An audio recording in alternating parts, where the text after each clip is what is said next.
Hello students. तो इस video में हम लोग स्टार्ट करने जा रहे हैं the topic of comparison of acidic strength. ठीक है, एसिडिक स्ट्रेंथ का कंपैरिजन एक बहुत ही ज्यादा इंपॉर्टेंट टॉपिक है और आप कोई भी कॉम्पिटिटिव एग्जाम दे रहे हो be it NEET, JEE Mains या जेई एडवांस्ड, बहुत हाई चांसेस हैं कि एसिडिक स्ट्रेंथ कंपेयर करने का एक क्वेश्चन वहां पर आपसे पूछ लिया जाए। ठीक है, तो इससे पहले भी हम लोगों ने एसिडिक स्ट्रेंथ के कंपैरिजन के बारे में ब्रीफली डिस्कस किया है। अगर आपने वो वीडियोस नहीं देखे हैं तो मैं सजेस्ट करूंगा कि आप पहले उन वीडियोस को देखें। Lecture number 7 and lecture number 8 में हमने एसिडिक स्ट्रेंथ क्या होता है, उसे कैसे डिफाइन करते हैं, ये सारी बातें बहुत डिटेल में वहां डिस्कस करी हैं। और एसिडिक स्ट्रेंथ को कंपेयर करना भी हमने सीखा है, but only on the basis of inductive effect, क्योंकि उस समय हमने सिर्फ इंडक्टिव इफेक्ट पढ़ रखा था। बट अब हम सारे इफेक्ट्स पढ़ चुके हैं और अब हम कंबाइंड मैनर में सभी इफेक्ट्स का यूज करते हुए एसिडिक स्ट्रेंथ का कंपैरिजन पढ़ने जा रहे हैं। ठीक है, तो लेक्चर नंबर 7 और 8 वो जो वीडियोस हैं उनका डिस्क्रिप्शन, उनका लिंक मैं इस पर्टिकुलर वीडियो के डिस्क्रिप्शन बॉक्स में भी डालूंगा। तो अगर आपने नहीं देखा है तो पहले उन वीडियोस को एक बार देख लीजिए। वेरी क्विकली हम लोग एक बार रिकैप करते हैं हमने क्या सीखा है। ठीक है, तो बहुत डिटेल में नहीं बताऊंगा क्योंकि एक बार पहले बता चुका हूं एसिडिक स्ट्रेंथ को, बस एक ब्रीफ आइडिया लेके फिर हम लोग स्टार्ट करते हैं क्वेश्चन से यहाँ पर। राइट, तो अब जैसे देखिए कि एसिड क्या है भाई। एसिड वो है जो वाटर में एक्वस सोल्यूशन में डिसॉल्व होने पर H+ आयन फर्निश करे। तो जैसे मान लीजिए Ha कोई एसिड है, तो ये वाटर में हमने एक्वस सोल्यूशन इसका बनाया Ha एक्वस, और ये इस तरह से आयनाइज हुआ, इसने बनाया H+ aqueous plus A- aqueous. तो इस तरह के मॉलिक्यूल को हम एसिड बोलेंगे जो H+ डोनर हो, और हम वाटर के रिस्पेक्ट में स्टडी करेंगे तो एक्वस सोल्यूशन में जो H+ डोनर है वो एसिड है। ठीक है, और इस पर्टिकुलर रिएक्शन के लिए हम एक इक्विलिब्रियम कांस्टेंट भी डिफाइन कर सकते हैं जिसे हम बोलते हैं Ka, और Ka हो जाएगा concentration of H+ aqueous at equilibrium into concentration of A- aqueous at equilibrium upon the concentration of Ha aqueous at equilibrium. ठीक है, इस तरह से हम लोग एक इक्विलिब्रियम कांस्टेंट डिफाइन कर सकते हैं। और फिर ये सब बात भी हमने पहले कर रखी है कि there is a thing called pKa which is equals to minus log of K। और जैसे जैसे K का वैल्यू बढ़ेगा, ठीक है, जैसे जैसे K का वैल्यू बढ़ेगा वैसे वैसे इस पर्टिकुलर इक्विलिब्रियम के फॉरवर्ड डायरेक्शन में जाने की टेंडेंसी बढ़ेगी, और इक्विलिब्रियम के फॉरवर्ड डायरेक्शन में जाने की टेंडेंसी बढ़ेगी तो उससे एसिडिक स्ट्रेंथ बढ़ जाए। ठीक है, so K increases then acidic strength increases. But यहाँ पर ऑर्गेनिक केमिस्ट्री में हमें K के वैल्यूज नहीं गिवन होंगे। फिजिकल केमिस्ट्री में, आयनिक में हमें K गिवन रहता है, तो एसिडिक स्ट्रेंथ हम लोग बता पाते हैं।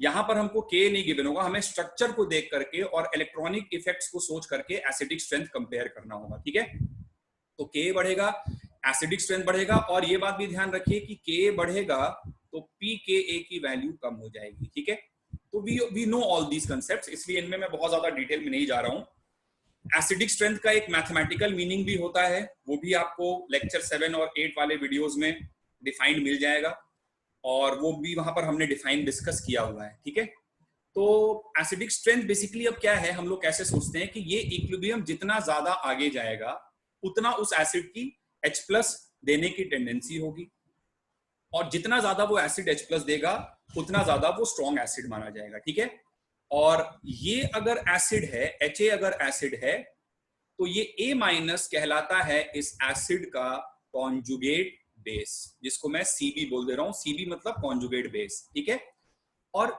A- जितना ज्यादा स्टेबल होगा, A- मतलब क्या हो गया, कॉन्जुगेट बेस। ठीक है, तो कॉन्जुगेट बेस की स्टेबिलिटी जितना ज्यादा बढ़ेगी ये इक्विलिब्रियम उतना ज्यादा आगे शिफ्ट करेगा, और इक्विलिब्रियम आगे शिफ्ट करेगा तो K बढ़ जाएगा, और K बढ़ जाएगा तो एसिडिक स्ट्रेंथ बढ़ जाएगी। ठीक है, तो जिस एसिड का Cb जितना ज्यादा स्टेबल है उसकी एसिडिक स्ट्रेंथ उतनी ज्यादा निकल कर आएगी। हमने एसिडिक स्ट्रेंथ के प्रॉब्लम्स को 3 टाइप्स में डिवाइड किया था।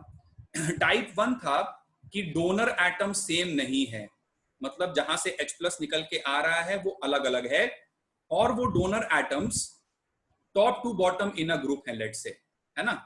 ये सब बातें हो चुकी हैं, बहुत जल्दी से एक बार ब्रीफली रिवाइज करवा दे रहा हूं। वैसे और अच्छे से रिवाइज करना है तो एक बार उस वीडियो को फिर से देख लीजिए। जिसका लिंक इस वीडियो के डिस्क्रिप्शन बॉक्स में है, top to bottom in a group. तो इस टाइप के क्वेश्चन हमने वहां पे किए थे कि भाई HF, HCl, HBr and HI, ठीक है, इन सब में डोनर एटम अलग अलग है, तो इनमें एसिडिक स्ट्रेंथ का ऑर्डर क्या होता है, ये HF is weaker than HCl is weaker than HBr is weaker than HI। Top to bottom in a group जाने में एसिडिक स्ट्रेंथ बढ़ती है, ठीक है, रीजन आपको उस वीडियो में मिल जाएगा, है ना। साइज से हम लोग देखते हैं top to bottom in a group, F- सबसे छोटी साइज का है और I- सबसे बड़ी साइज का है। तो यहाँ पे नेगेटिव चार्ज सबसे बड़ी जगह में फैला हुआ है, तो I- इज मैक्सिमम स्टेबल, इसलिए इसकी एसिडिक स्ट्रेंथ ज्यादा है, ठीक है। टाइप 2 ऑफ प्रॉब्लम्स थे कि हम लोग left to right in a period जा रहे हैं, left to right in a period. तो वहां पे हम लोगों ने कैसे कंपेयर किया था, वहां पे हम लोगों ने कंपेयर किया था on the basis of electronegativity, ठीक है। जैसे for example CH4, NH3, H2O and HF, इन चारों में भी डोनर साइट अलग अलग है, तो इनमें एसिडिक स्ट्रेंथ का ऑर्डर क्या हो जाएगा, CH4 will be less than NH3 will be less than H2O will be less than HF, ठीक है। यहाँ पे हम इलेक्ट्रोनेगेटिविटी के बेसिस पे सोचेंगे, क्योंकि इसका कॉन्जुगेट बेस में कार्बन पे नेगेटिव होगा और इसके कॉन्जुगेट बेस में फ्लोरीन पे नेगेटिव होगा, ठीक है। तो फ्लोरीन सबसे ज्यादा इलेक्ट्रोनेगेटिव है, तो सबसे ज्यादा स्टेबल ये होगा और इसलिए ये एसिडिक स्ट्रेंथ का ऑर्डर है। डिटेल में ये सब हमने डिस्कस किया हुआ है। तो these were type 1 and type 2 of problems when donor atom was different, ठीक है। ऐसे और प्रॉब्लम्स आपको उस पर्टिकुलर वीडियो में मिल जाएंगे, जो आप होपफुली आई गेस आप पहले से देख चुके होंगे, ठीक है। कुछ इस टाइप के एक दो प्रॉब्लम्स और अगर आपको दे दूं, तो लेट्स से जैसे मेरे पास है, मान लीजिए कि बेंजीन रिंग है और उस पे OH लगा हुआ है, ठीक है, और बेंजीन रिंग है और उस पे मेरे पास SH लगा हुआ है, राइट। ये दो मॉलिक्यूल्स हैं। इस पर्टिकुलर मॉलिक्यूल को जो लेफ्ट हैंड साइड में है, इसे हम लोग बोलते हैं फिनॉल। तो इन दोनों में एसिडिक स्ट्रेंथ का ऑर्डर क्या होगा, ऑक्सीजन और सल्फर, डोनर एटम अलग अलग है, top to bottom in a group जा रहे हैं, तो एसिडिक स्ट्रेंथ बढ़ती है, this will be more acidic, ठीक है। या अगर आपको याद आ रहा हो तो एक क्वेश्चन हमने ऐसा भी किया था, RCH2CH3, उसको मैं इस तरह से लिख दे रहा हूं, ठीक है, या फिर RCH डबल बॉन्ड CH और H and RC triple bond CH। तो दिस इज एन एल्केन, ये है एक alkyne, and sorry this is an alkene, sorry ये एक एल्कीन है और ये एक एल्काइन है, ठीक है। तो इनमें एसिडिक स्ट्रेंथ का कंपैरिजन कैसे हो भाई, तो डोनर एटम देखिए, यहाँ पे ये डोनर साइट है, कार्बन है, यहाँ पर ये डोनर साइट है, ऐसा क्वेश्चन भी हम लोग कर चुके हैं, यहाँ पर ये डोनर साइट है। तो डोनर एटम देखने में सेम लग रहा है, लेकिन हाइब्रिडाइजेशन अलग अलग है। This carbon is sp3, this carbon is sp2 and this carbon is sp, ठीक है। तो sp यहाँ पे है, तो s कैरेक्टर सबसे ज्यादा है, इसकी इलेक्ट्रोनेगेटिविटी सबसे ज्यादा है, तो यहाँ से H+ निकलेगा, तो इस पे नेगेटिव चार्ज जाएगा, ठीक है। तो इलेक्ट्रोनेगेटिविटी मैक्सिमम है, तो स्टेबिलिटी इसकी सबसे ज्यादा होगी और ये एसिडिक स्ट्रेंथ का ऑर्डर हो जाएगा। These were the type 1 type 2 problems, जहां पे डोनर एटम अलग अलग है। More problems have been discussed earlier. Next हम लोग अब आते हैं टाइप 3 ऑफ प्रॉब्लम्स में। टाइप 3 ऑफ प्रॉब्लम्स में क्या होगा कि डोनर एटम सेम है, ठीक है, डोनर एटम इज सेम, और डोनर एटम अगर सेम होगा तो हम लोग एसिडिक स्ट्रेंथ डिसाइड करेंगे on the basis of electronic effects. अब उस समय हम लोगों ने सिर्फ और सिर्फ इंडक्टिव इफेक्ट पढ़ रखा था, ठीक है, लेकिन अब हम सारे इफेक्ट्स पढ़ चुके हैं। तो हमें बेसिकली एसिडिक स्ट्रेंथ डिसाइड करने के लिए डिसाइड करना होता है कॉन्जुगेट बेस की स्टेबिलिटी, ठीक है। और कॉन्जुगेट बेस, ये तो समझ में आ ही रहा है कि कॉन्जुगेट बेस एक नेगेटिवली चार्ज स्पीसीज होगा, ठीक है, ये A- एक नेगेटिवली चार्ज स्पीसीज होगा और हम इसकी स्टेबिलिटी के बारे में चिंतित हैं, ठीक है। तो नेगेटिवली चार्ज स्पीसीज को कौन से इफेक्ट स्टेबलाइज करेंगे, obviously electron withdrawing, just like carbon ion, negatively charge species को इलेक्ट्रॉन विड्रॉइंग वाले इफेक्ट स्टेबलाइज करेंगे। और इलेक्ट्रॉन विड्रॉइंग में सबसे डोमिनेटिंग इफेक्ट कौन सा हो जाएगा? -m। फिर -m के बाद क्या आएगा? -h। -h के बाद क्या आएगा? -i। ये सारे इफेक्ट्स एसिडिक स्ट्रेंथ को बढ़ाएंगे। सबसे ज्यादा डोमिनेट करेगा -m। अच्छा, फिर उसके बाद अगर इलेक्ट्रॉन रिलीजिंग इफेक्ट्स हैं तो वो एसिडिक स्ट्रेंथ को कम कर देंगे। ठीक है, तो सबसे कम इलेक्ट्रॉन रिलीजिंग +i है, +i से थोड़ा ज्यादा हो जाएगा फिर +h।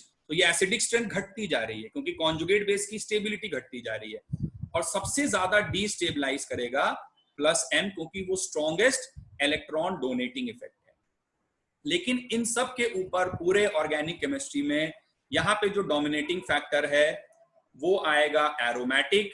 एरोमेटिक सबसे आगे आ जाएगा और सबसे लास्ट में आएगा एंटी एरोमेटिक। ठीक है, तो इस तरह से बहुत लॉजिकल सी बात है, कुछ याद करने वाली चीज नहीं है। और जब हमने वहां पे पढ़ा था तो हमने केवल इंडक्टिव इफेक्ट -i और +i से सोचा था जब डोनर एटम सेम था। ठीक है, लेकिन अब हम टाइप 3 ऑफ प्रॉब्लम्स की और डिटेल प्रैक्टिस करने जा रहे हैं जहां पे हम सभी इफेक्ट्स का कंबाइंड ऑर्डर एक बार में कंसीडर करेंगे। और ये ऑर्डर आपको लॉजिकली समझ में आना चाहिए, कुछ इसमें एज सच याद करने की जरूरत नहीं है। तो आइए हम लोग देखते हैं some problems. So let's see some problems. Example number 1। Example number 1 में हमको 2 मॉलिक्यूल्स दिए हुए हैं।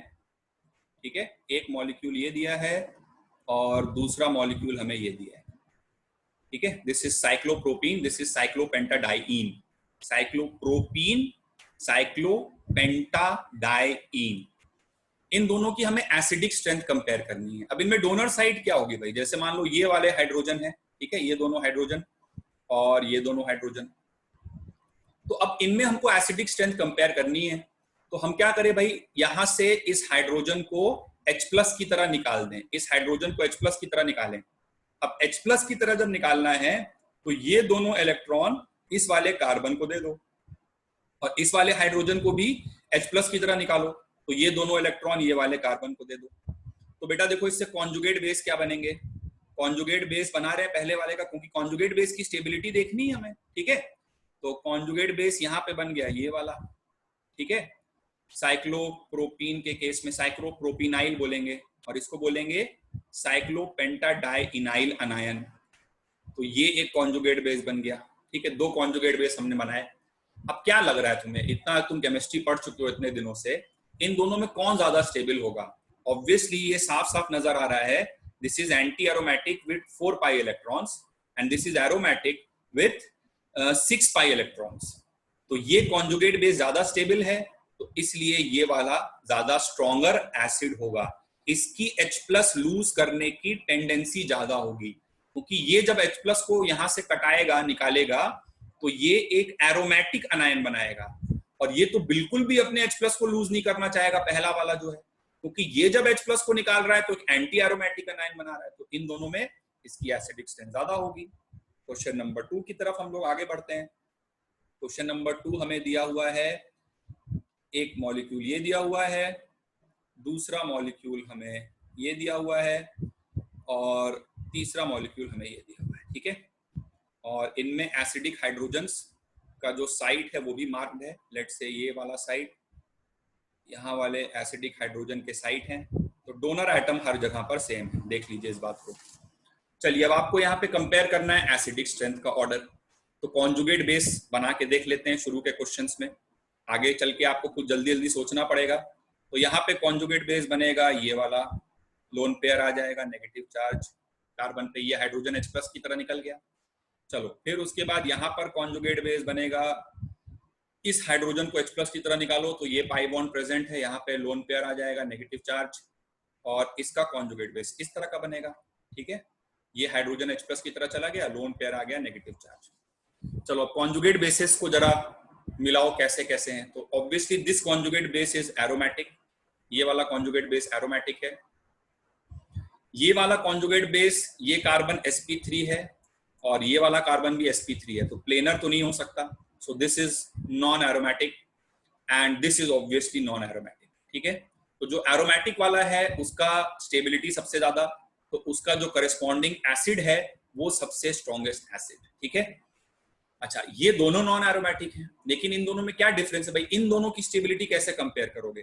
बेटा गौर से देखो, यहाँ पर पाई सिग्मा लोन पेयर वाला रेजोनेंस हो रहा है, तो कम से कम ये रेजोनेंस स्टेबिलाईज तो है। यहाँ तो रेजोनेंस ही नहीं हो रहा है, कोई रेजोनेंस कुछ नहीं है, तो किसकी स्टेबिलिटी ज्यादा होगी? सेकंड वाले की स्टेबिलिटी थर्ड से ज्यादा होगी, और इसकी एसिडिक स्ट्रेंथ इससे ज्यादा होगी, ठीक है। कुछ और इलस्ट्रेशंस लेते हैं।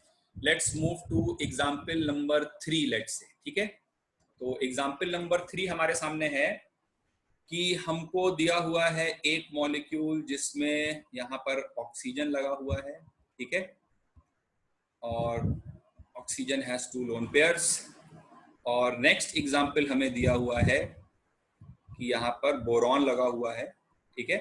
बोरॉन के पास एक हाइड्रोजन है और पाई बॉन्ड है, और these are hydrogen atoms, 2 hydrogen atoms यहाँ पर है और 2 हाइड्रोजन एटम्स यहाँ, ठीक है। हमको इन दोनों हाइड्रोजन्स का, इन मॉलिक्यूल्स का एसिडिक स्ट्रेंथ कंपेयर करना है। चलो, तो इस हाइड्रोजन को यहाँ से H+ की तरह निकाल दो, इस हाइड्रोजन को भी H+ की तरह निकाल दो, ठीक है। फिर बनाओगे क्या? फिर बनाओ कॉन्जुगेट बेस, ठीक है। तो कॉन्जुगेट बेस एक बार जल्दी से मैं एक लास्ट टाइम और बना दे रहा हूं, ठीक है, आगे से फिर आपको कुछ सोचना होगा।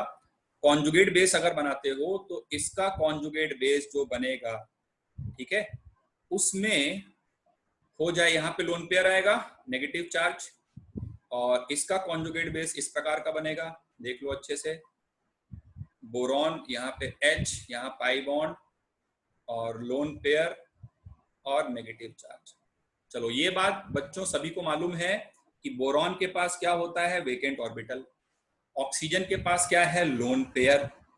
तो इसमें देखो, pi sigma lone pair, pi sigma lone pair, ये पूरा रेजोनेंस हो रहा है, लेकिन रेजोनेंस अगर हो रहा है तो कितने पाई इलेक्ट्रॉन्स हैं? टोटल 8 पाई इलेक्ट्रॉन्स आ रहे हैं। बाप रे बाप, 8 पाई इलेक्ट्रॉन्स मतलब ये हो गया एंटी एरोमेटिक, समझे। और ये बताओ जल्दी से क्या हो गया? Pi sigma vacant lone pair, इसमें भी पूरे में रेजोनेंस हो रहा है और वेकेंट ऑर्बिटल आ रहा है, ठीक है। तो इसमें टोटल पाई इलेक्ट्रॉन्स हैं कितने? पाई सिग्मा और ये लोन पेयर, ठीक है। तो ये सब रेजोनेंस में पूरा जा रहा है, 2 पाई यहाँ पे, 2 पाई यहाँ पे और 1 लोन पेयर यहाँ पे। तो टोटल कितने पाई इलेक्ट्रॉन्स हो गए? यहाँ बोलो जल्दी से। यहाँ पे हो गए 6 पाई इलेक्ट्रॉन्स, और ये हो गया एरोमेटिक। तो ये कॉन्जुगेट बेस ज्यादा स्टेबल है, तो इसकी एसिडिक स्ट्रेंथ ज्यादा हो गई, ठीक है। एक क्वेश्चन और देखते हैं, चलो जल्दी से। क्वेश्चन नंबर 4 की बात करते हैं, ठीक है। क्वेश्चन नंबर 4 है कि हमको एक मॉलिक्यूल दिया हुआ है 7 मेंबर्ड रिंग, ठीक है। तो this is a 7 membered ring, और यहाँ पर हाइड्रोजन लगे हुए हैं, ठीक है। और दूसरा हम लोगों को दिया हुआ है एक 5 मेंबर्ड रिंग, और यहाँ पर हाइड्रोजन लगे हुए, ठीक है। चलो, इन दोनों का एसिडिक स्ट्रेंथ आपको कंपेयर करना है। तो यहां से अब सोचो, यहां से कॉन्जुगेट बेस सोचो जल्दी से। यहां से हाइड्रोजन को H+ की तरह निकालोगे, यहां पर लोन पेयर और नेगेटिव चार्ज आ जाएगा।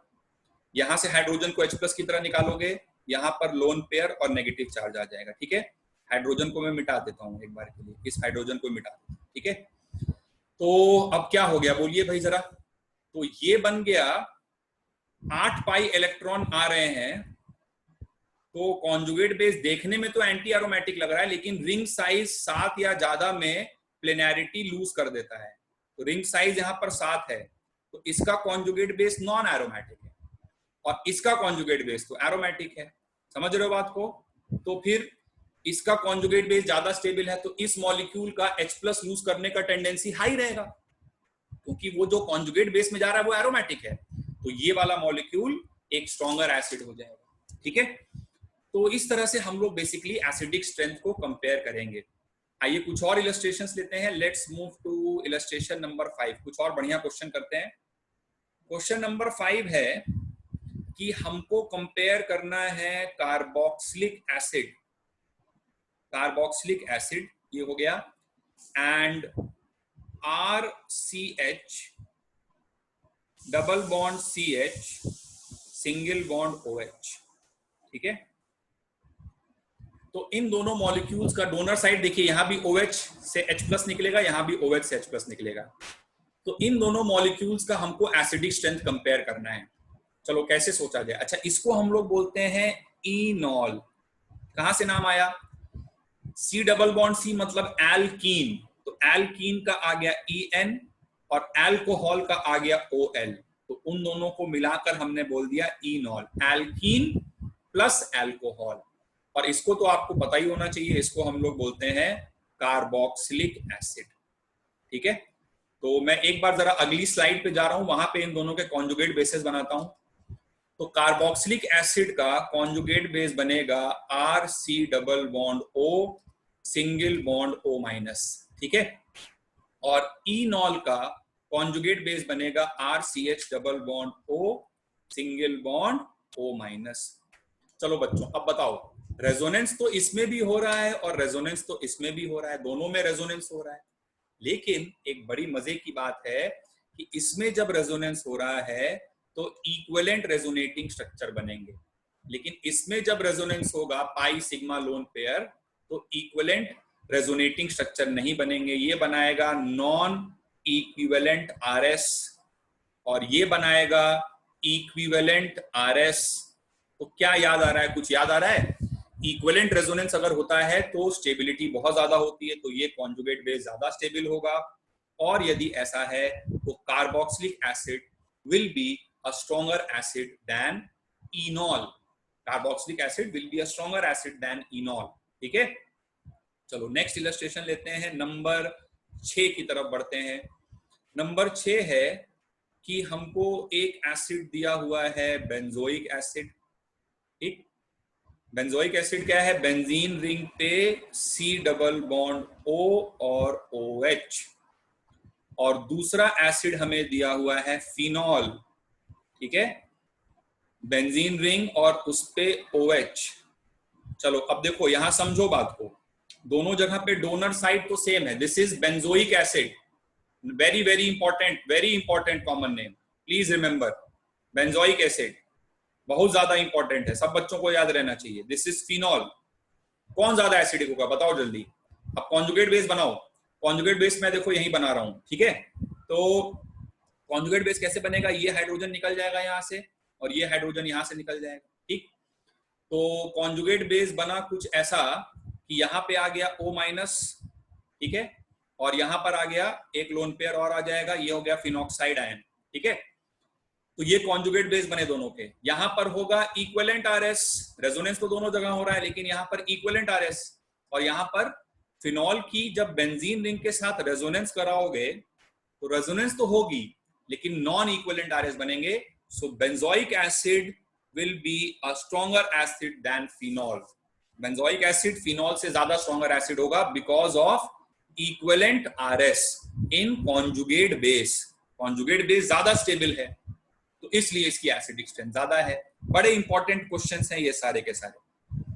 चलो आगे बढ़ते हैं, क्वेश्चन नंबर 7 के बारे में बात करते हैं। क्वेश्चन नंबर 7, क्वेश्चन नंबर 7 में तुमको क्या करना है कि तुम्हें RS double bond O double bond O single bond OH sulphonic acid और फिनॉल की एसिडिक स्ट्रेंथ कंपेयर करनी है। सल्फोनिक एसिड और phenol, this is sulphonic acid पहला वाला, ये है फिनॉल, इन दोनों की बेटा एसिडिक स्ट्रेंथ आपको कंपेयर करनी है। तो अब मैं यहाँ पे बताऊंगा नहीं ज्यादा, यहाँ पे H+ निकालो इक्विवेलेंट RS बनेंगे, यहाँ पे H+ निकालो इक्विवेलेंट RS नहीं बनेंगे, तो इक्विवेलेंट RS है तो ऑब्वियसली स्टेबिलिटी ज्यादा है, तो sulphonic acid is this functional group is called sulfonic acid.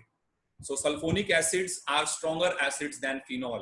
ये सब जो मैं बोल रहा हूँ ना एक एक लाइन, इनको अपनी कॉपी में नोट करते चलो। Benzoic acid is a stronger acid than phenol. Carboxylic acid, benzoic acid कैसा एसिड है, कार्बोक्सिलिक एसिड।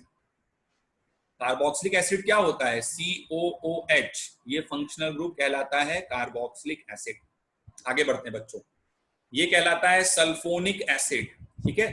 तो सल्फोनिक एसिड फिनॉल से एक ज्यादा स्ट्रॉन्गर एसिड है। चलो एक नेक्स्ट कंपैरिजन देखो आप, अगला कंपैरिजन है R S double bond O double bond OH sulfonic acid and R C double bond OH carboxylic acid, इन दोनों में कैसे कंपेयर करोगे? देखो अब यहां से जब H+ निकालोगे, ठीक है, तो यहां से जब H+ निकालोगे तो कॉन्जुगेट बेस में ऐसे में बना रहा हूं, कॉन्जुगेट बेस इसका बनेगा कैसा बच्चों? कॉन्जुगेट बेस बनेगा इस ऑक्सीजन पर माइनस आ जाएगा, और उसी प्रकार से इसका कॉन्जुगेट बेस बनाओगे तो ये H+ यहां से जाएगा और इस पर भी माइनस आ जाएगा, ये दोनों के कॉन्जुगेट बेस बन गए।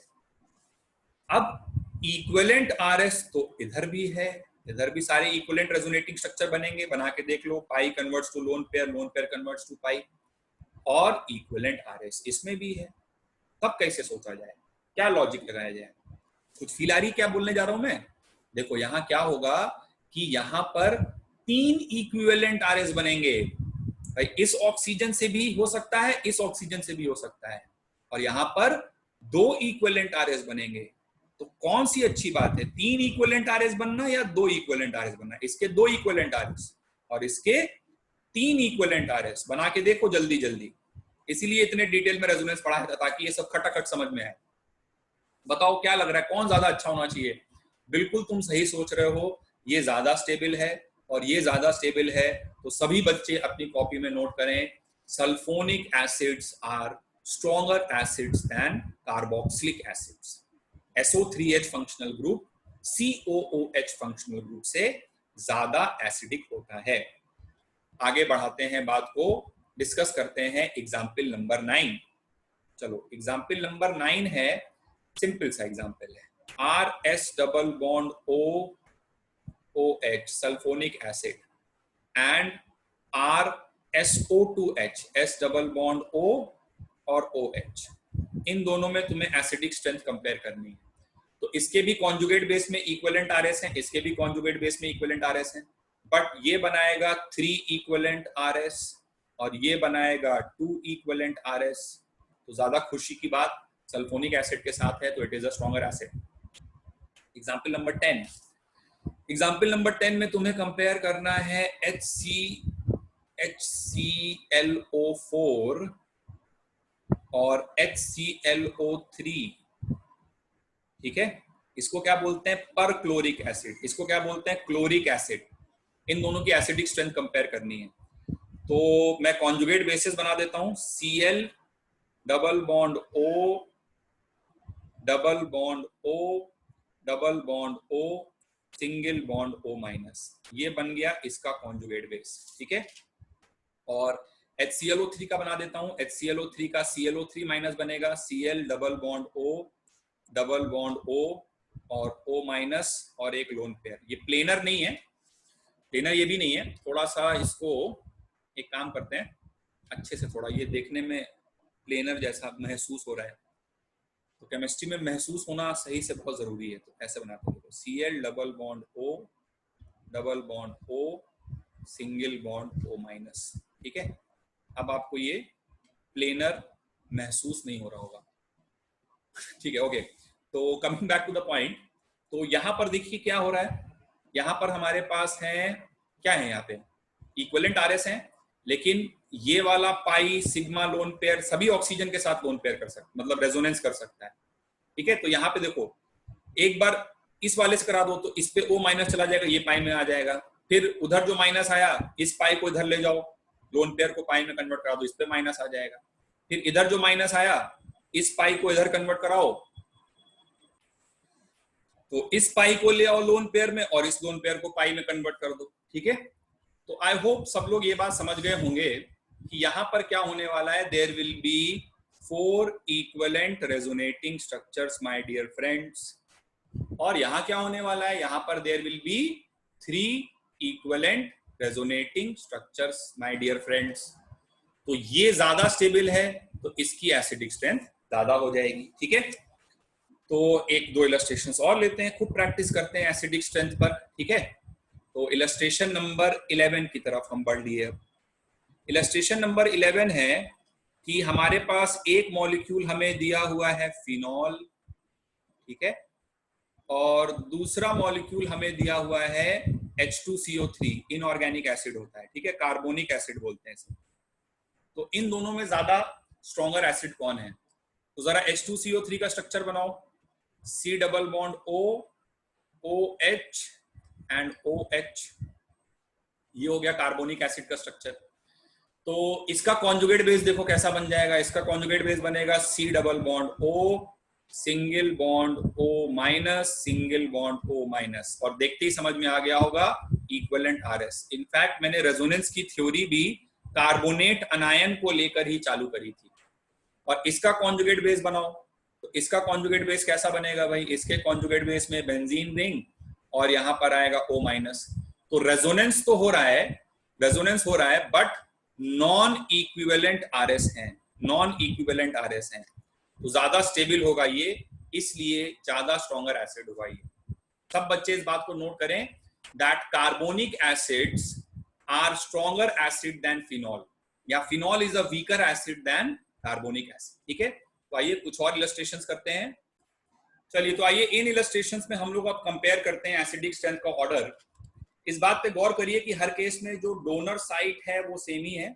इसमें यहां से H+ निकलेगा, इसमें ये वाला H+ निकलेगा, और इसमें ये वाला H+ निकलेगा, ठीक है।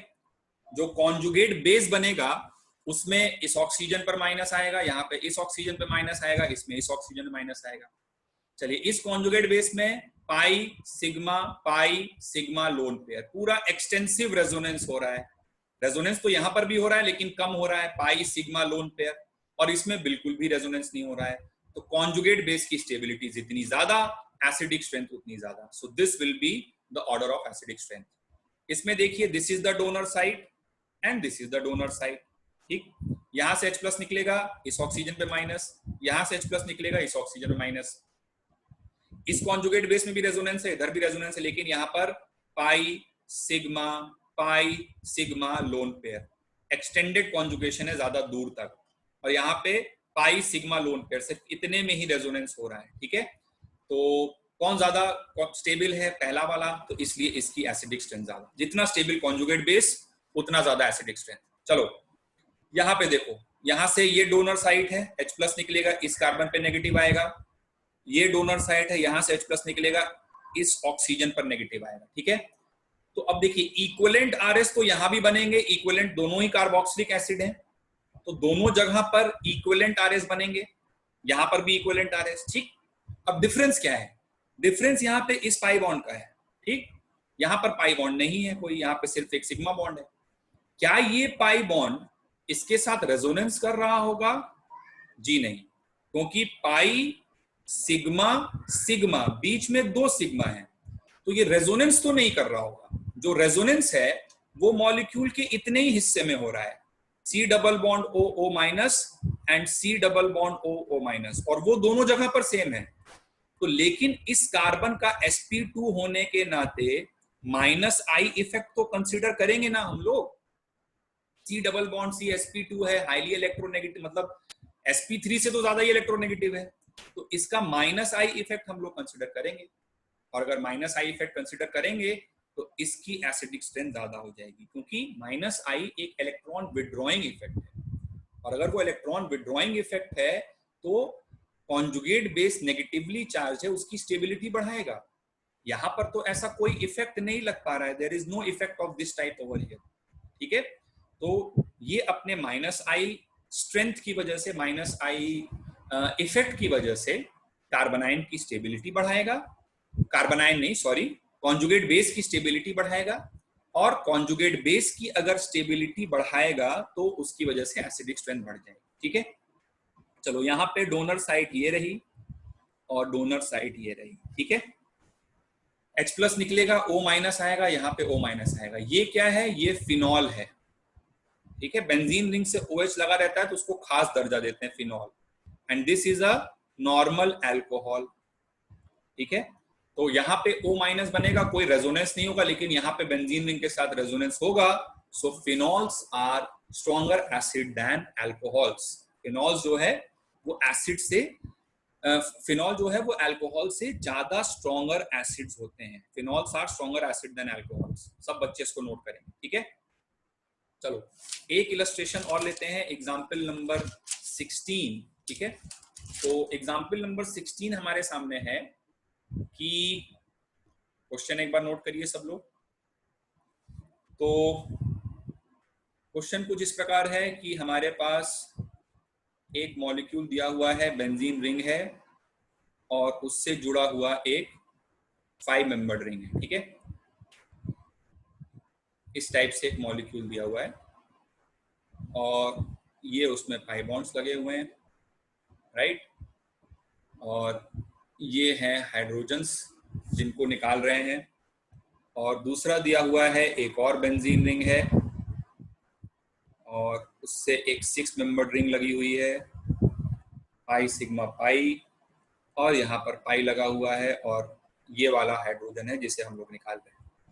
चलिए बेटा, आपको सोचना है कि इन दोनों हाइड्रोजन्स में से ये वाला हाइड्रोजन और ये वाला हाइड्रोजन, कौन सा हाइड्रोजन ज्यादा एसिडिक है, ये आपको सोचना है।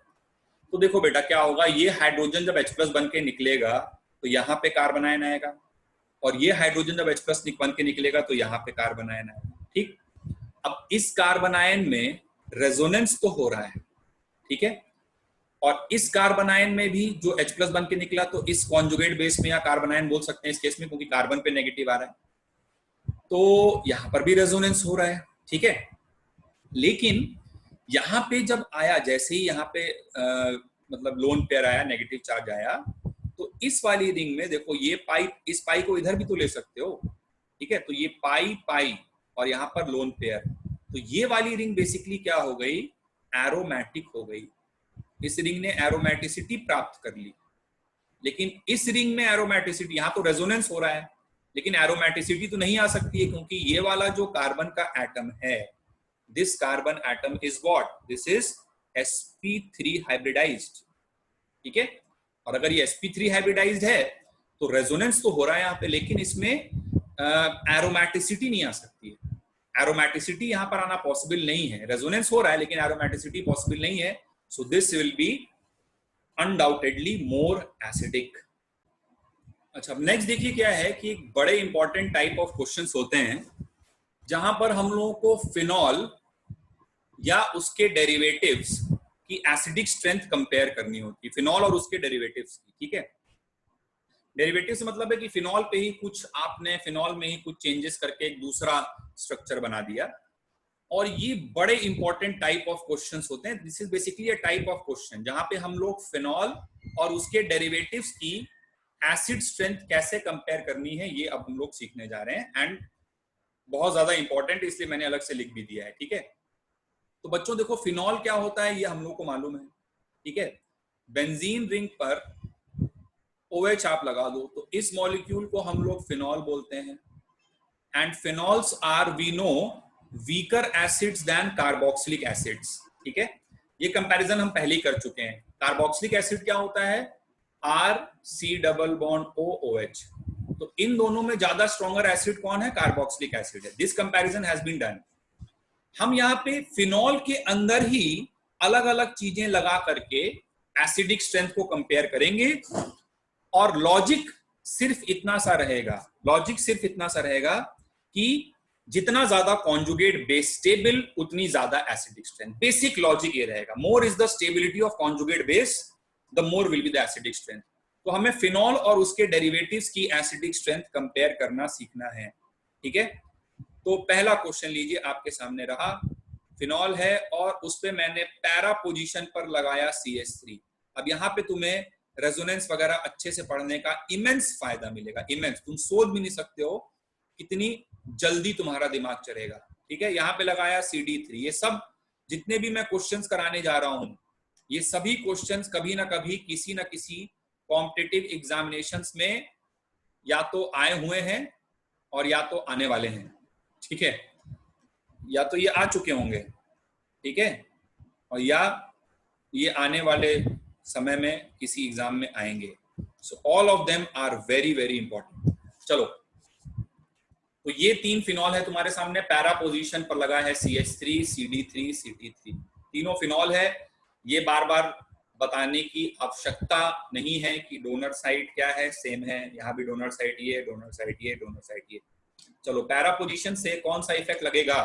पैरा पोजीशन से लगेगा प्लस एच, इसमें भी लगेगा प्लस एच और इसमें भी लगेगा प्लस एच।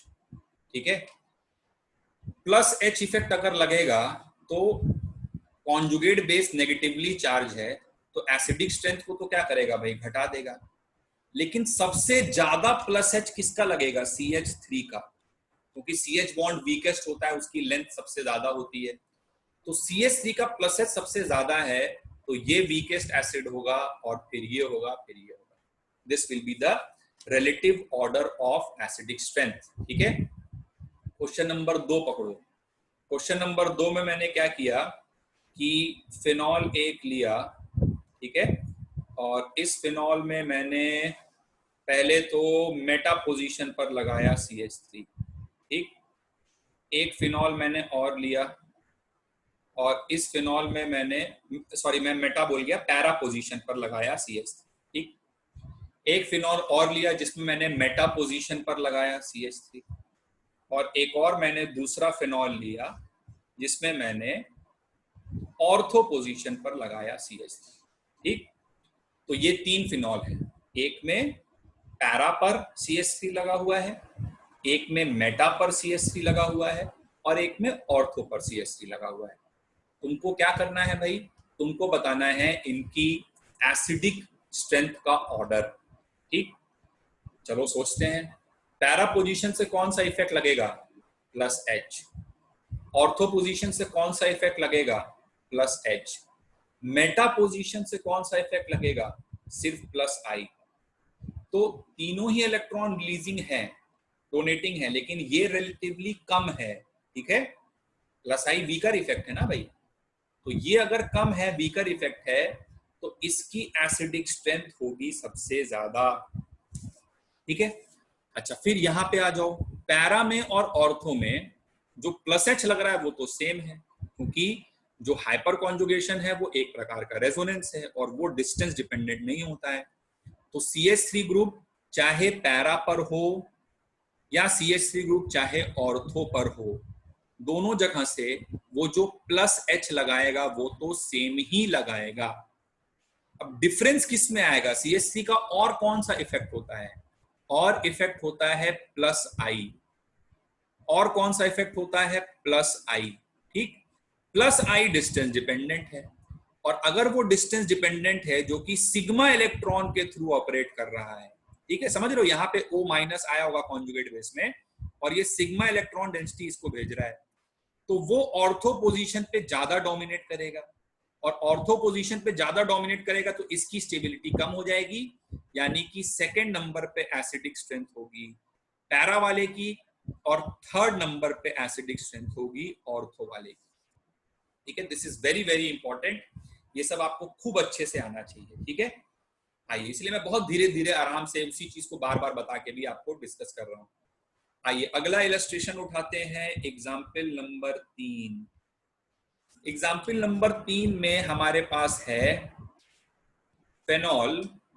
ठीक है, फेनॉल है, शॉर्ट फॉर्म में ऐसे बना देते हैं उसे। तो फेनॉल है और मेटा पोजीशन पर एक बार CH3 लगा है, एक बार CD3 लगा है और एक बार CT3 लगा है। मतलब 3 स्ट्रक्चर हैं जिसमें एक में मेटा पे है CH3, दूसरे में CD3, तीसरे में CT3। मेटा पोजीशन से मेरे प्यारे बच्चों कॉन्जुगेट बेस जो बनेगा उस पे कौन सा इफेक्ट ऑपरेट करेगा? उस पे इफेक्ट ऑपरेट करेगा प्लस आई। मेटा से सिर्फ प्लस आई इफेक्ट ऑपरेट करता है, और प्लस आई ऑपरेट करेगा तो ट्रीटियम का बॉन्ड डिस्टेंस छोटा होने की वजह से प्लस आई सबसे ज्यादा है। ठीक है, तो प्लस आई अगर सबसे ज्यादा है तो इसका मतलब ये निकला कि जो कॉन्जुगेट बेस बनेगा उस पर पहले से नेगेटिव चार्ज है और ये प्लस आई से और इलेक्ट्रॉन सप्लाई कर रहा है, तो इलेक्ट्रॉन डेंसिटी को बढ़ाएगा तो स्टेबिलिटी कम होगी। तो इसका प्लस आई अगर सबसे ज्यादा है तो एसिडिक स्ट्रेंथ का ऑर्डर क्या हो जाएगा? CH3 वाला जो होगा वो स्ट्रॉन्गेस्ट एसिड होगा, फिर उसके बाद CD3 वाला भाई आएगा, और फिर उसके बाद CT3। देख रहे हो ब्यूटी ऑफ द पोजीशन, समझ रहे हो? अभी यही ग्रुप्स इससे पहले वाले क्वेश्चन नंबर 1 में जब पैरा पे लगे थे तो वहां पे +H से आंसर दे रहे थे और +H सबसे ज्यादा इसका था, इसका सबसे लीस्ट था, तो ये स्ट्रॉन्गेस्ट एसिड था। ठीक, लेकिन यही ग्रुप मैंने मेटा में लगा दिए तो आंसर जस्ट रिवर्स हो गया, क्योंकि अब +I से सोच रहे हो और +I ट्रीटियम का सबसे ज्यादा होता है। ठीक है, आई होप आप मेरी बातों को फॉलो कर पा रहे हैं। आइए क्वेश्चन नंबर 4 आपको करवाते हैं। क्वेश्चन नंबर 4 में हमने क्या किया कि फिनॉल लिया, ठीक, और इस फिनॉल में हम लोगों ने लगाया, एक बार लो भैया लगाया मिथाइल, ठीक, दूसरी बार हमने फिनॉल लिया, सब डेरिवेटिव्स ऑफ फिनॉल के क्वेश्चन है, बहुत इंपॉर्टेंट है। दूसरी बार लगाया इथाइल और तीसरी बार फिनॉल लिया और उसमें लगाया आइसोप्रोपाइल। चलो पैरा पोजीशन से +H इफेक्ट ऑपरेट करेगा, इसमें भी +H और इसमें भी +H, लेकिन सबसे ज्यादा +H मिथाइल का होगा तो वो डीस्टेबलाइज कर देगा, इलेक्ट्रॉन रिलीजिंग है, क्योंकि 3 अल्फा H है ना, और फिर उसके बाद इसका होगा और फिर एक ही अल्फा H है, तो इसका +H रिलेटिवली सबसे कम होगा, तो strongest acid will B this followed by this. ठीक है, और इलस्ट्रेशंस करते हैं। आइए अगला इलस्ट्रेशन है, इलस्ट्रेशन नंबर कौन सा हो गया भाई, 5 नंबर हो गया है ना। तो 5 नंबर का क्वेश्चन हमारे सामने है, ये 5 नंबर का क्वेश्चन है कि हमको दिया हुआ है एक मॉलिक्यूल जिसमें ऑर्थो पोजीशंस पर 2 OH लगे हैं। दूसरा हमें दिया हुआ है मॉलिक्यूल फिनॉल का ही डेरिवेटिव जिसमें मेटा पोजीशंस पर 2 OH लगे हैं, और तीसरा हमें दिया हुआ है मॉलिक्यूल जिसमें पैरा पोजीशंस पर 2 OH लगे हैं। ठीक, इसको हम लोग बोलते हैं कैटेकॉल। रट्टा मारो, बहुत जरूरी है, कैटेकॉल। इसको हम लोग बोलते हैं रिसोर्सिनॉल, रिसोर्सिनॉल। ठीक, और इसको हम लोग बोलते हैं हाइड्रोक्विनोन, हाइड्रोक्विनोन कॉमन नेम्स है, या क्विनॉल भी बोलते हैं, और क्विनॉल दोनों नहीं, या तो हाइड्रोक्विनोन या क्विनॉल, दोनों में से कोई भी एक बोल सकते हो।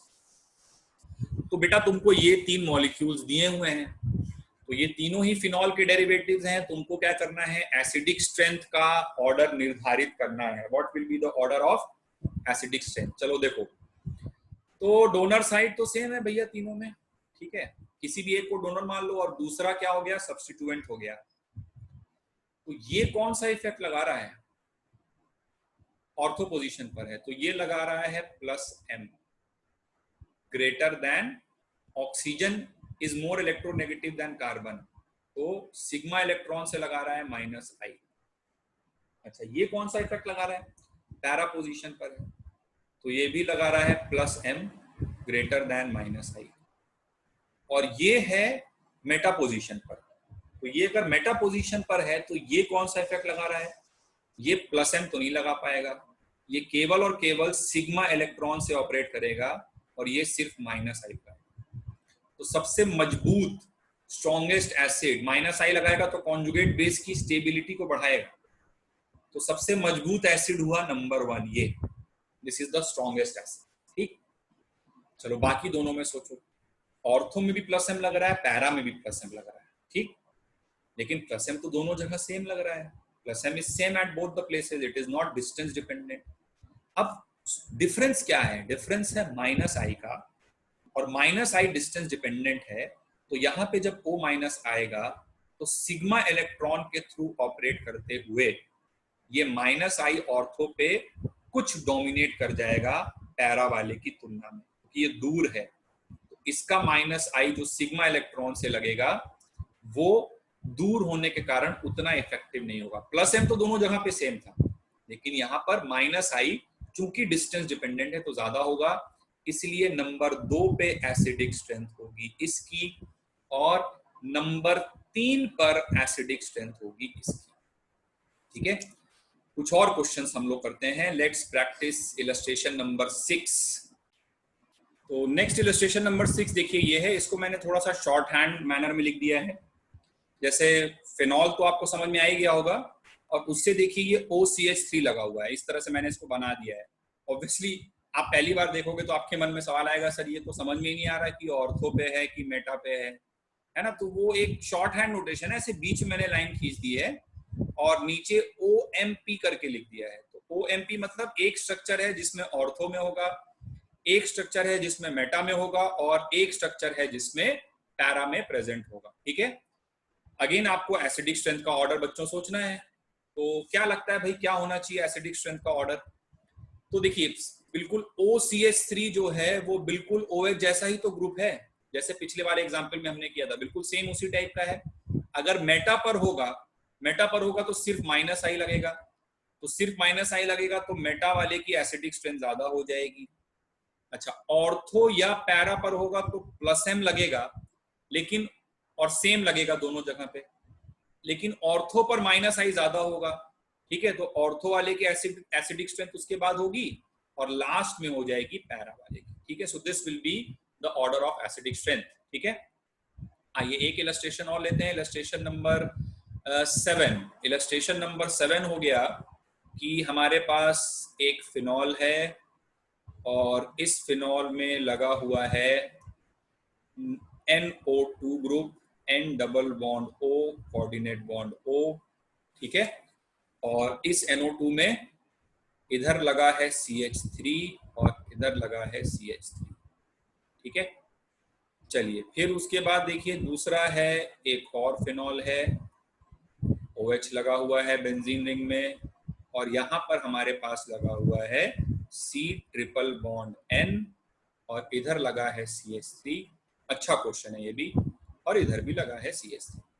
चलिए आपको बताना है, इन दोनों में एसिडिक स्ट्रेंथ कंपेयर करना है। तो ये मेरी एसिडिक साइट हो गई, यहाँ पे ये मेरी एसिडिक साइट हो गई। ठीक, पैरा पोजीशन पर NO2 ग्रुप लगा हुआ है -M वाला, लेकिन उस NO2 के बगल में ऑर्थो पोजीशन इधर और ऑर्थो पोजीशन इधर पे लगे हुए हैं बड़े बड़े बहुत बल्कि मिथाइल ग्रुप। अगर मैं एक मिथाइल ग्रुप को स्पेस में फैला करके बनाऊं तो वो बच्चों कुछ ऐसा लगेगा, एक C और उससे जुड़ा हुआ है H, ये H और ये H, इस तरह से स्पेस में फैला हुआ बल्कि ग्रुप।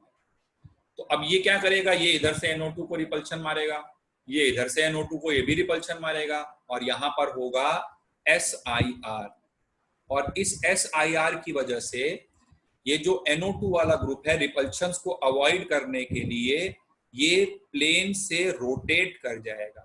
ये प्लेनर था पहले, ये ऑक्सीजन, नाइट्रोजन, ऑक्सीजन, ये बेंजीन रिंग, ये सब एक प्लेन में होते, लेकिन ये रोटेट करेगा क्योंकि इधर इधर से SIR इफेक्ट हो रहा है, SIR effect, steric inhibition of resonance. तो पिक्चर कुछ ऐसी बनेगी कि अगर मैं सिर्फ NO2 वाले को बना रहा हूं, बाकियों को नहीं बना रहा हूं, सिर्फ NO2 को बनाऊं, तो एक ऑक्सीजन तुम्हारे सामने निकल के आ रहा होगा और एक ऑक्सीजन तुमसे पीछे की तरफ जा रहा होगा। जैसे तुम्हें ये समझना है कि जब ये रोटेट किया, तो अब कैसे भी मान लो, जैसे मान लो इस तरह रोटेट किया या ऐसे, जैसे भी सपोज करो, उससे कोई फर्क नहीं पड़ता है, मान लो इस डायरेक्शन रोटेट किया, तो ये जब ऐसे घूम जाएगा तो ये वाला ऑक्सीजन ये चला जाएगा बोर्ड के प्लेन के पीछे, और ये वाला ऑक्सीजन आ जाएगा तुम्हारी तरफ, मतलब ये ट्विस्ट कर गया, और जो बेंजीन रिंग है वो अभी भी बोर्ड के प्लेन में है। तो इस रोटेशन की वजह से इसका बेंजीन रिंग के साथ -M वाला संपर्क खत्म हो जाएगा। जब ये बेंजीन रिंग के साथ रेजोनेंस करता तभी तो इस OH पे -M इफेक्ट लगा पाता, तो -M वाला कांटेक्ट हो गया, खत्म। ठीक, तो यहाँ -M नहीं लग पा रहा है। अब तुम बोलोगे सर यहाँ भी तो ऐसा ही हो रहा है, यहाँ भी देखिए 2 CH3 है, लेकिन मेरे प्यारे बच्चों यहाँ पर ये जो C ट्रिपल बॉन्ड N है, ये sp हाइब्रिडाइज, ये लीनियर है, ये एक सीधी लाइन है, तो ये अगर रोटेट भी करेगा तो उससे कोई फर्क नहीं पड़ेगा, लीनियर चीज है। देखो वो sp2 था, है ना, वो प्लेनर था, तो वो रोटेट किया तो एक आगे पीछे चला गया तो -M कॉन्टैक्ट खत्म हो गया, लेकिन ये तो लीनियर एक लाइन में ही है ना। तो एक सिलेंडर को, ठीक है, एक सिलेंडर को अगर तुम रोटेट करा देते हो तो क्या वो सिलेंडर चेंज हो जाता है? नहीं, वो सेम रहता है। तो दिस इज लीनियर, और अगर ये लीनियर है तो यहाँ -m अवश्य लग रहा होगा। भाई आप ऐसे समझो ना, ये कार्बन जो है ये एक लाइन में है, तो अब ये रोटेट भी कर जाएगा, एक सिलेंडर के शेप का है, ठीक है। और ये किस शेप के था? ये एक मान लो इस तरह का, इसको क्या बोला जाए, है ना, इसको वी बोल देते हैं, जो भी तुम समझ लो। जैसे वो बूमरैंग होती थी, मोगली, अगर सीरियल देखा हो तुमने, मोगली का पंजा, है ना, तो वैसे शेप का है। तो ये जब रोटेट किया तो इसका कुछ ऐसा स्ट्रक्चर हो गया कि एक चीज प्लेन के पीछे चली गई, एक चीज प्लेन के सामने आ गई, ऐसा हो गया। ये डॉटेड मतलब पीछे और ये आगे। बट ये तो एक सिलेंडर जैसा है, एक लीनियर चीज है, तो लीनियर चीज रोटेट भी करेगी तो वैसी रहेगी, कोई फर्क नहीं पड़ेगा। समझ पा रहे हो आप? This is very important. तो यहां पर -m लगता रहेगा, यहां -m खत्म हो जाएगा। तो अगर -m लग रहा है तो इसकी एसिडिक स्ट्रेंथ ज्यादा हो जाएगी, ठीक है। This was a very good question. और फाइनली बात को खत्म करते करते एक लास्ट इलस्ट्रेशन और लेते हैं नाइट्रोफिनॉल्स का, ठीक है। तो एक हमारे पास है OH और उसमें लगा हुआ है पैरा पोजीशन पर NO2। दूसरा हमारे पास है OH, this is para nitrophenol, P nitrophenol. दूसरा है OH, उसमें मेटा पोजीशन पर NO2 लगा हुआ है, M नाइट्रोफिनॉल। और तीसरा है फिनॉल और इसमें ऑर्थो पोजीशन पर NO2 लगा हुआ, ठीक है। ऑर्थो पोजीशन पर लगा है NO2। So this is O nitrophenol, O nitrophenol, ठीक है। ये क्या है? O nitrophenol. ये क्या है? M nitrophenol. ऐसा लग रहा है जैसे बुला रहे O nitrophenol. This is Meta nitrophenol and this is para nitrophenol, ठीक है। तो भैया तुमको करना है एसिडिक स्ट्रेंथ का कंपैरिजन। लास्ट क्वेश्चन फिनॉल्स पे, चलो बताओ क्या होगा। तो NO2 का इफेक्ट -m -i, पैरा से क्या लगेगा? -m, greater than -i। Meta से क्या लगेगा? सिर्फ -i। और ऑर्थो से क्या लगेगा? -m, ग्रेटर देन -i, ठीक। तो ऑब्वियसली पैरा और ऑर्थो वाले तो ज्यादा एसिडिक होंगे। अब पैरा और ऑर्थो में तुम्हें ऐसा लग रहा होगा कि सर यहाँ पे तो -i ज्यादा डोमिनेटिंग है। देखिए ये ऑर्थो पोजीशन पर है तो ज्यादा डोमिनेटिंग है, तो इसकी एसिडिक स्ट्रेंथ ज्यादा होनी चाहिए। लेकिन यहाँ पे एक एक्सेप्शनल चीज होती है, और वो एक्सेप्शनल चीज तुम्हें समझ में आ रही होगी, ठीक है, कि ये हाइड्रोजन पे डेल्टा प्लस और यहाँ पे रेजोनेंस होगा तो इस ऑक्सीजन पे डेल्टा माइनस, और इनके बीच में एक हो जाती है ऑर्थो नाइट्रोफिनॉल में intramolecular H bonding. Intramolecular H bond ये एक एक्सेप्शनल केस है, इसको याद रखना, बहुत इंपॉर्टेंट है। इंट्रामोलिक्यूलर H बॉन्डिंग होती है। देखो अगर बिना H बॉन्डिंग के सोचते तो तुम बोलते सर देखिए -m तो दोनों जगह पे सेम है, लेकिन यहाँ -i ज्यादा है, और -i आपने सिखाया है कि एसिडिक स्ट्रेंथ को क्या कर देता है? बढ़ा देता है। -i एसिडिक स्ट्रेंथ को बढ़ाता है, तो वो -i ऑर्थो पर ज्यादा लग रहा होगा ना, तो इसकी एसिडिक स्ट्रेंथ ज्यादा होनी चाहिए। लेकिन यहाँ पर इंट्रामोलिक्यूलर H बॉन्डिंग भी हो जाती है, और इस इंट्रामोलिक्यूलर H बॉन्डिंग की वजह से, ठीक है, इस इंट्रामोलिक्यूलर H बॉन्डिंग की वजह से क्या होता है कि ये H का निकलना मुश्किल हो जाता है। भाई इसके साथ बॉन्डिंग हो गई ना, तो ये H यहाँ से H+ की तरह नहीं निकल पाएगा। तो इसलिए यहाँ पे एसिडिक स्ट्रेंथ का ऑर्डर आता है, सबसे ज्यादा पैरा वाला होता है, फिर ऑर्थो वाला होता है, और फिर उसके बाद मेटा वाला, ठीक। तो ये ऑर्डर है, आप ध्यान रखें। अच्छा, कुछ बच्चे जो है इसको पढ़ने के बाद थोड़ा सा बच्चों के मन में जो डाउट आते हैं, मेरे मन में जो आते थे पढ़ते समय, वो बता रहा हूँ। क्योंकि बच्चे बोलते हैं सर फिर तो यहाँ पर भी आपको ऐसे करना चाहिए था। तो देखो जहां मैंने हाइड्रोजन बॉन्डिंग बताया बस वहीं करवाना है, ऐसे हर जगह हाइड्रोजन बॉन्डिंग नहीं करवा देना। जैसे ये वाला एग्जाम है ना, कि बच्चे बोले सर अब आप बताइए कि यहाँ पर भी तो H बॉन्डिंग फिर होना चाहिए, ये ऑक्सीजन और हाइड्रोजन के बीच में। तो देखो यहाँ पे इस ऑक्सीजन का लोन पेयर उपलब्ध नहीं है। इस ऑक्सीजन का लोन पेयर बेंजीन रिंग के साथ डीलोकलाइज्ड है, ठीक है। तो लोन पेयर होगा तभी तो H बॉन्डिंग कर पाएगा ना वो, है ना, तो वो लोन पेयर बेंजीन रिंग के साथ डिलोकलाइज्ड है।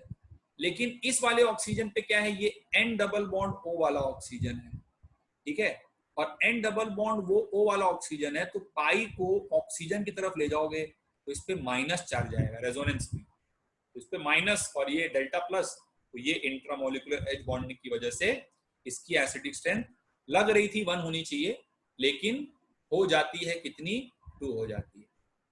मैंने वीडियो थोड़ी देर के लिए पॉज किया था, क्योंकि कई बार क्या होता है कि वो वीडियो वाली जगह पर अगर लिखा जाता है तो फिर वो बच्चों को दिखता नहीं है क्लियरली, है ना, तो इसलिए वीडियो को हमने पॉज कर दिया था कुछ समय के लिए। So that completes our acidic strength comparison of phenol derivatives. बहुत ही ज्यादा इंपॉर्टेंट टॉपिक है, और एक वीडियो हम लोग और लेंगे एसिडिक स्ट्रेंथ कंपेयर करने के लिए, जहां पे हम लोग बेंजोइक एसिड और उसके डेरिवेटिव्स की एसिडिक स्ट्रेंथ कंपेयर करेंगे, ठीक है। तो नेक्स्ट वीडियो में एसिडिक स्ट्रेंथ का टॉपिक कंप्लीट हो जाएगा। आई होप आपको मालूम है कि बेंजोइक एसिड क्या होता है, दिस इज बेंजोइक एसिड।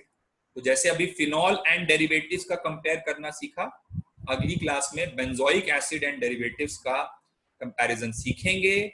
यहाँ पर एक नई चीज की चर्चा होगी जिसको हम लोग बोलते हैं ऑर्थो इफेक्ट। तो ये हम लोग जब अगले वीडियो में मिलेंगे तो इसके बारे में चर्चा करेंगे। तब तक केमिस्ट्री पढ़ते रहिए, and wish you all a very good day.